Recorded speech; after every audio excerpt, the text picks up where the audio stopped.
Hello, I'm Kimberly Dondo, Digital Content Manager, and welcome to the In Conversation With series, a series where I speak to notable figures in the realm of financial services. Listen as they share their personal journeys, thoughts on the industry, and advice for aspiring advisors. I'm Lois Vallely, Chief Reporter, and on this episode, I am joined by James Sullivan, who is Head of Partnerships at Tyndall Investment Management. James, thank you so much for joining me. Absolute pleasure. So perhaps you could start off by introducing yourself, saying a bit about how you got into financial services, and then why you joined Tyndall Investment Management. Sure. Yeah. So James Sullivan, as you said, and I run the Tyndall Partnerships team within Tyndall Investment Management, and I've been here for about 2.5 years now. But I started off in this industry in 1999, literally months before the tech bust at the turn of the year. And I joined a law firm, in fact, in 1999, which had a very small investment team within it. There was a team of 4 of us. I was one of the 4. And investments was always something that sort of greatly appealed to me. I can't ever really put my finger on why, but it always gave me a fascination and a bit of a buzz being involved in the sector and around those that were involved in the sector. So I started off my career in 99, as I said, and I think I was earning £8,000 a year, which was my first paycheck. And from there, that business really grew through a management buyout to become essentially what is now Premier Miton today. I left that business in 2014 to pursue other opportunities. We set up our own venture at that point. That sort of saw me through till, as I say, around 2019, 2020, upon which I joined Tyndall. Great, thank you. My first paycheck was about 10,000 or something, I think. I remember those days. Well, you're a lot younger than me, so that's... I don't know about a lot younger. I was going to ask you then it might be rather a naive question, I don't know. I'm still fairly new. I've only been in the sector about 1.5 years. What would you say is the difference between a fund manager and an investment manager? Yeah, so I suppose I spent 2/3 of my career being a fund manager. I was sort of either co-managing or lead managing a fund, which was primarily a fund of funds, not entirely, but it was primarily a fund of funds. And since I joined Tyndall, I've become much more of an investment manager, although there's still some fund management work involved. I think the biggest difference is, and certainly from my own experiences, a fund manager has a lot more sort of the ability to impose upon their fund their own inner beliefs on market direction. There's a lot more art form involved in fund management.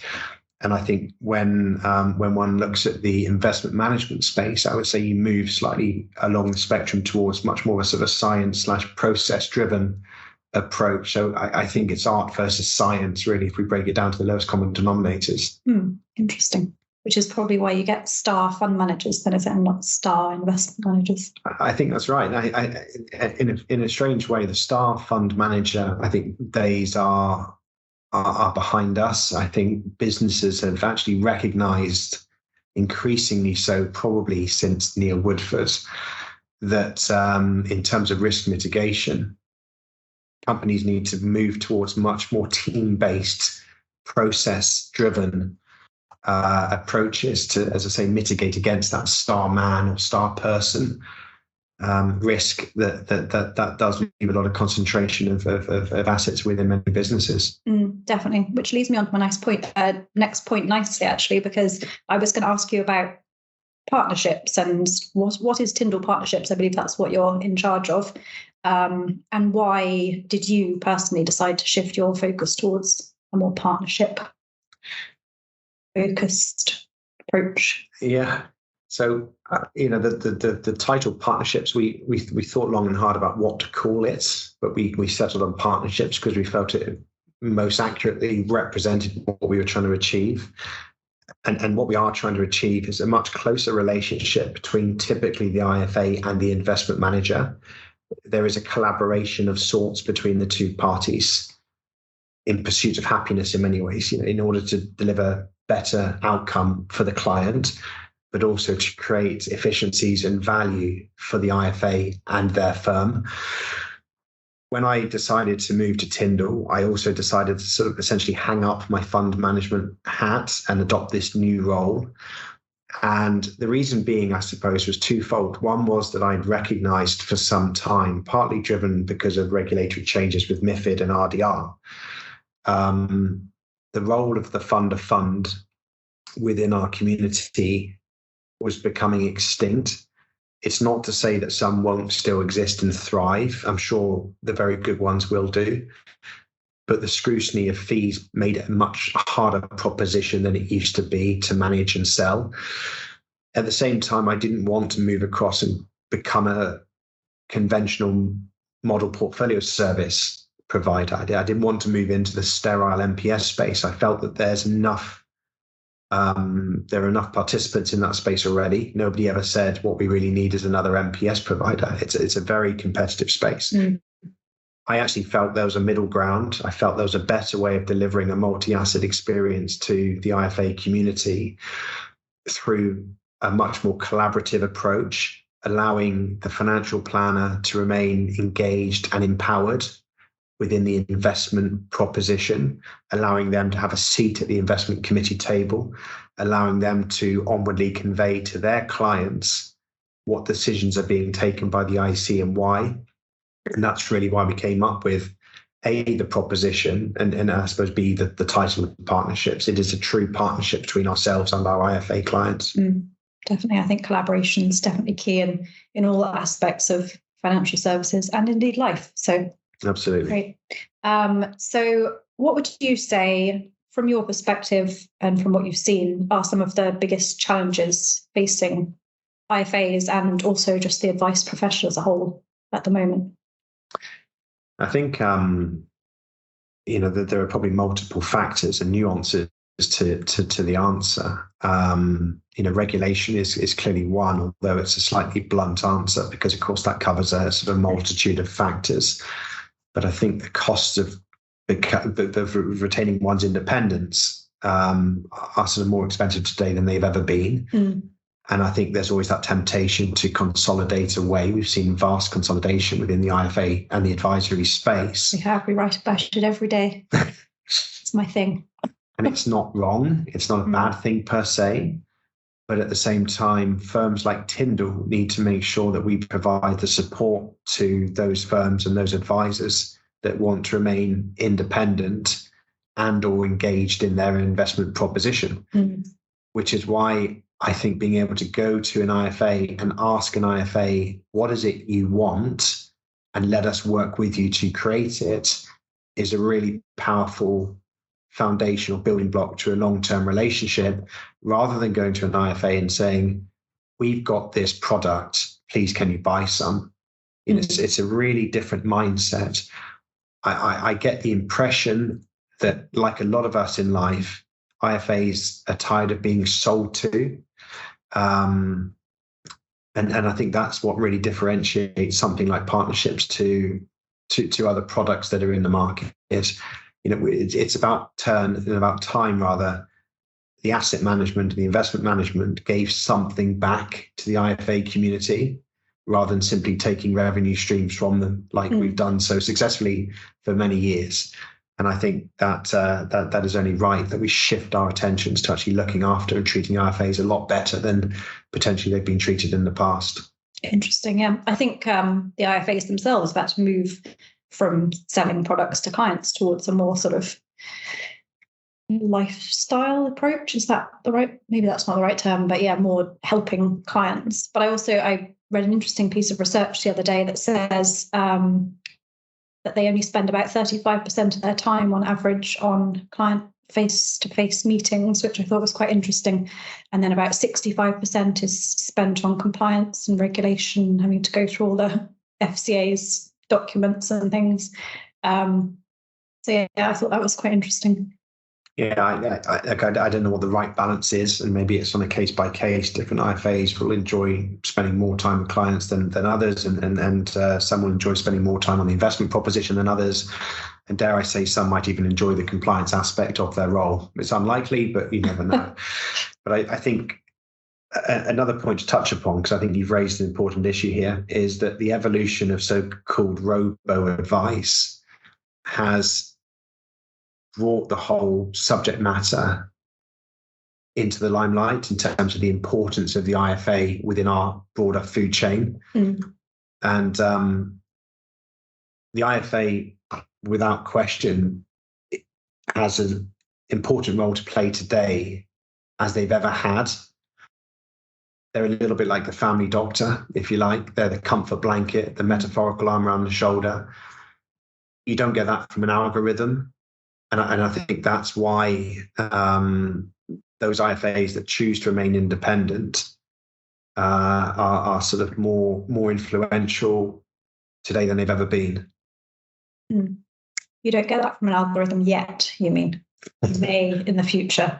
As I've said on previous podcasts, I've been watching a lot of futuristic, apocalyptic series and stuff recently, and I'm convinced we're all going to be killed by AI. So that'll happen. There's a cheery thought. But if we don't, I was just going to make another point on that compliance thing we were talking about, because I wrote a weekend essay recently based on that 35% of time being spent on client meetings.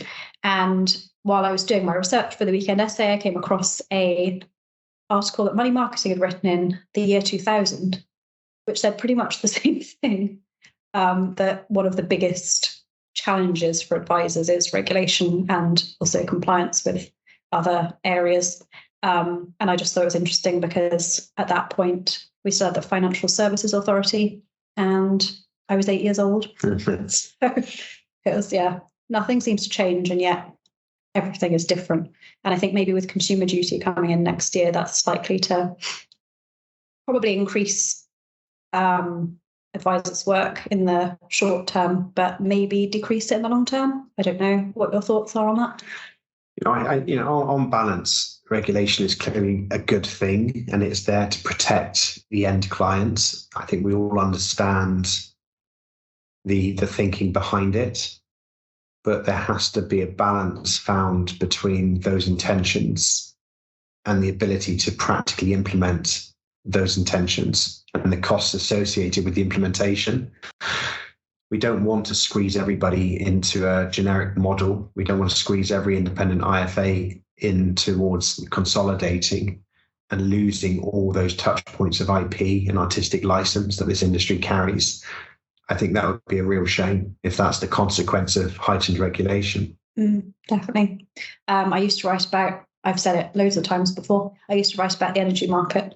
And it was interesting because when I was writing about it in about 2017, 18, that was when all these small energy suppliers were coming in, and the energy regulator was really encouraging more choice in the market. But that's then backfired. But it's a bit different in advice because what you're offering is basically people rather than a product. So, I think it'd be a real mistake to consolidate the market so much that there's no choice. You need the little boutique. It's like supermarkets versus butchers, grocers, things like that. I think it's good to have both. Give customers choice. Absolutely, you need those green shoots coming through. The boutiques, as you touched upon. Because it creates client choice and diversification of option. But also it keeps the big boys on their toes. You cannot consolidate away where we've just got 2 or 3 providers that dominate the market, because ultimately that will not lead to best outcomes for underlying clients. And we need that competition to make sure that the client is always considered. And I think without competition, we know where that ends. Yeah, definitely. Another piece of regulation that I've been looking at recently is the FCA's greenwashing rules that they're bringing in to crack down on greenwashing, which I think is a very important issue, especially as climate change is, many believe it to be one of the biggest challenges facing the earth of the moment. So what do you think? Do you think the FCA has gone far enough? Do you think the industry can do more to cut down on greenwashing? But by definition, greenwashing is subjective, and I think the FCA's intentions are, again, to be applauded, to try and objectify what is a subjective genre of investing. But I think we don't want to strip it back so far that there is, again, artistic license being jeopardized. I know as a fund buyer, I like the choice and I like interpreting different asset managers' perceptions of ESG or sustainable or impact investing. I would rather still have the ability to make my own interpretation than necessarily follow a guidebook. But I do understand the intentions, and maybe there is, again, a balance to be found from the extreme we're at today to going down the other end of the spectrum where it's purely black and white. What we're finding is a lot of our clients have moved away from requesting specific ESG or sustainable mandates to actually just requesting consideration given to the inclusion of ESG or sustainable funds within traditional or core mandates, so that they are not having to ask their client to make a decision whether they want an ESG or not portfolio. By having a percentage or some exposure to certain ESG funds within a traditional portfolio, then they've got a foot in both camps. And that, to me, feels like quite a sensible way of approaching the subject. Yeah, definitely. That sounds interesting. I think it definitely is all about balance, because just at the moment, there's so many terms floating around, and it's confusing to me. And I've written about sustainability quite a lot in the past, so I do know a bit about it. It's confusing to people like in the ESG space, so it's definitely going to be confusing to clients who might not even know what ESG is. So yeah, definitely there's a balance to be found there. I think you're right. I think we're probably coming to the end of the podcast, but I did want to ask you finally, what one piece of advice would you give to someone who's starting out in a career or wants to start out on a career in investment management or in the investment management industry? I'm very happy to give some advice, but what I would just offer up before I do is that I feel in life, people sometimes have to embark upon their own journey and make their own mistakes until they truly recognize the correct direction of travel. I think in life, we don't often listen to advice until we've made our own mistakes.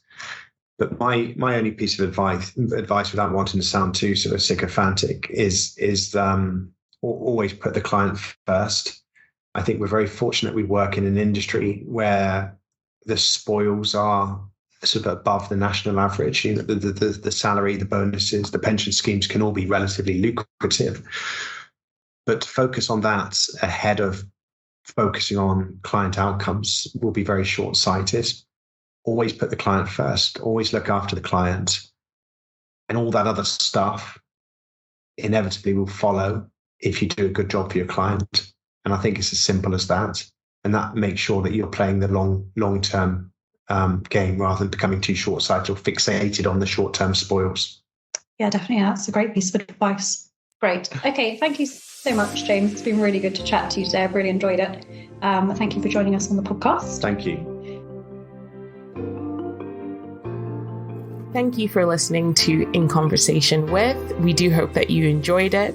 Please do keep up to date with all our new releases via Podbean, Apple Podcasts, Spotify, and everywhere else you get your podcasts from. You can also keep up to date with all our new content published on the Money Marketing website, as well as our print edition Money Marketing magazine, so make sure to subscribe. Follow us on Twitter, LinkedIn, Facebook, and Instagram. See you next time.